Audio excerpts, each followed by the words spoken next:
ये चीज हम लोग को वॉल्यूम एनालिसिस से पता चलेगी कि वॉल्यूम ऊपर जा रहा है, प्राइस ऊपर जा रहा है, it is a good thing.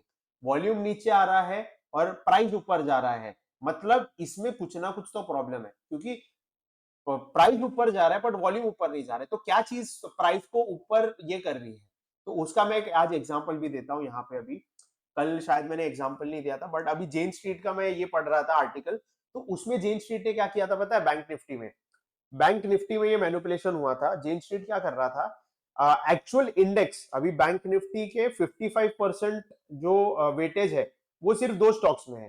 पहला है एचडीएफसी और दूसरा है आईसीआईसीआई बैंक। अब इसमें ऑलमोस्ट 28% है और बाकी का जो 25-23% है वो इसमें है। ऐसा करके कुछ 55% बैंक निफ्टी का सिर्फ ये दो स्टॉक्स में है। तो जेन स्ट्रीट क्या कर रहा था, ये लोग जैसे कि अभी के टाइम पे कभी कुछ तो न्यूज आने वाला था अपना इसका बीच में, तो ये लोग ने क्या किया, बैंकिंग सेक्टर्स का कोई तो न्यूज आ रहा था, तो ये लोग ने बैंकिंग को बुलिश तरह से इंडिकेट किया, बट न्यूज इतना अच्छा नहीं था, न्यूज थोड़ा बुरा था। फिर भी ये लोग ने क्या किया पता है, इसमें हैवी वॉल्यूम से बाइंग चालू की। किसमें? कैश मार्केट में।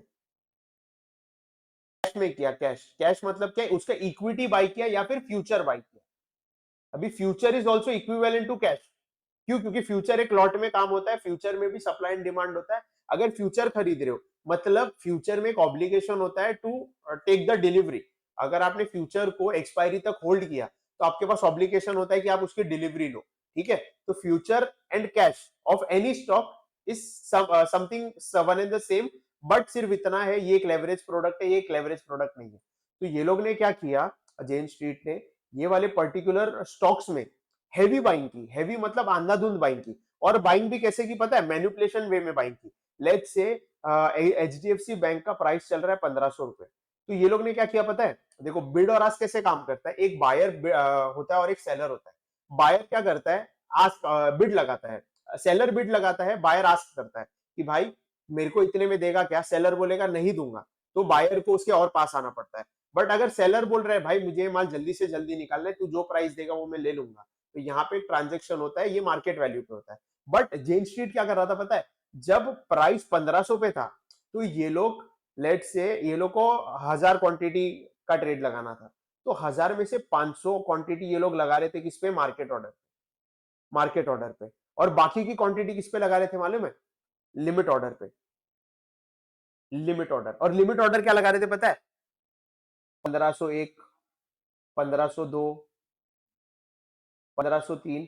अभी तुम लोग ये सोचो कि अगर ये लोग को ये पर्टिकुलर एसेट को खरीदना होगा तो कोई भी बायर डिस्काउंट में खरीदा कि ज्यादा पैसे देके खरीदेगा? ऑब्वियसली डिस्काउंट में खरीदेगा ना। वो चाहेगा यार मेरे को 1500 प्राइस चल रहा है तो मेरे को 14 क्या बोलते हैं 1499 में मिल जाए, 1495 में मिल जाए। ये लोग क्या कर रहे थे? जानबूझ के लिमिट ऑर्डर लगा रहे थे अपसाइड का, ताकि सेल करने वाले सेल करें। कभी भी आप मार्केट प्राइस से ऊपर का लिमिट लगाओगे मतलब महंगे में खरीदने के लिए करोगे, तो सेलर तो बैठेगा ही ना कि भाई मेरे को मार्केट प्राइस से ज्यादा वैल्यू मिल रहा है, चलो इसको ट्रांजेक्शन दे देते, इसको बेच देते, इसको बेच देते। इसके वजह से प्राइस का जो स्टॉक का प्राइस है वो बढ़ने लगा, ये लोग की ये मैनिपुलेशन के तरीके से। But at the same time ये लोग क्या कर रहे थे पता है? जब भी ये लोग ये स्टॉक खरीद रहे थे, कभी भी मार्केट जब ऊपर जाता है, यहाँ पे जब मार्केट ऊपर जा रहा है तो कॉल की वैल्यू बढ़ रही है, कॉल की वैल्यू बढ़ रही है और पुट की वैल्यू घट रही होगी, पुट की वैल्यू घट रही होगी। ये लोगों ने क्या किया पता है? जितना जितना मार्केट ऊपर जा रहा है कैश एंड फ्यूचर में बाई करे जा रहे हैं, और उसकी डबल क्वांटिटी ये लोग क्या कर रहे हैं? पुट खरीदते जा रहे हैं। अभी जैसे फॉर एग्जांपल यहाँ पे 1500 पे जब था, एक पुट होगा 100 रुपए पे, बराबर?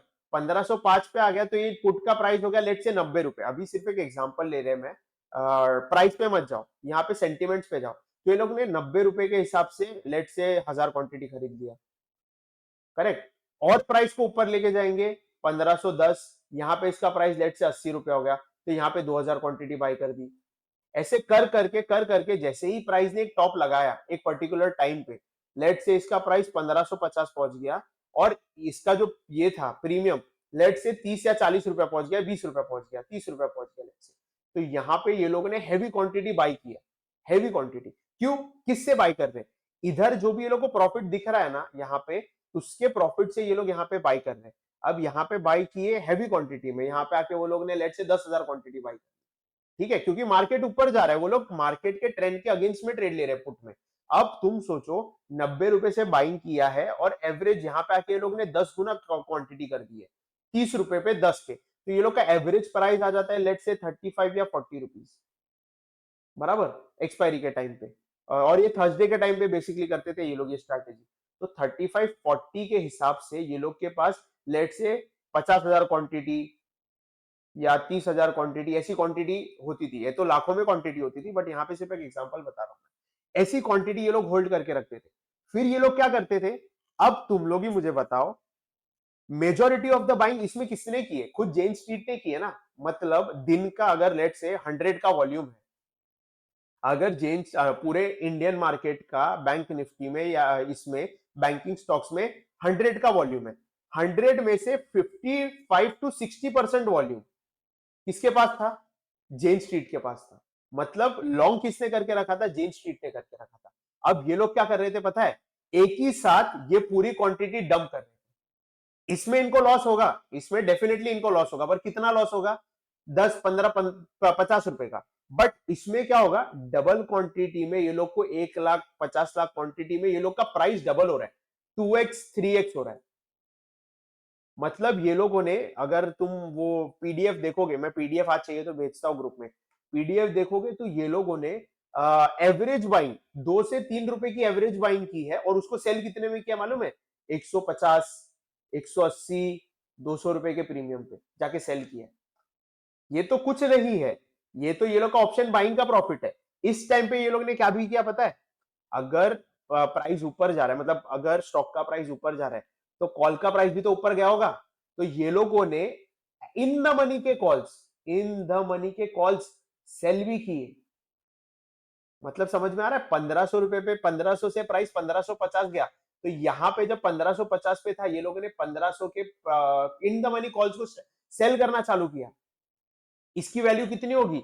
मोर देन 200 या 300, क्योंकि इसमें इंट्रिंसिक वैल्यू भी 50-60 की है। मतलब 100 रुपए का तो कम से कम स्टॉक होगा।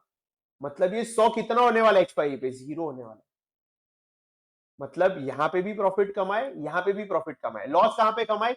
ये वाले जहां पे वो लोग ने फ्यूचर और कैश में खरीदा था, वहां पे उनको लॉस बुक करना पड़ा होगा। क्यों? क्योंकि वो लोग ने 1550 पे भी कुछ क्वांटिटी खरीदी थी, 1530 या 1540 पे भी खरीदनी पड़ी थी। उनको वो चीज मार्केट ऑर्डर पे सेल करें, तो वहां पे वो लोग को 10, 15, 20, 50 रुपए का लॉस हुआ होगा। पर वो लॉस कितना हुआ होगा? वहां पे लिखा था कि ये लोग को -7,000 करोड़ का लॉस हुआ है।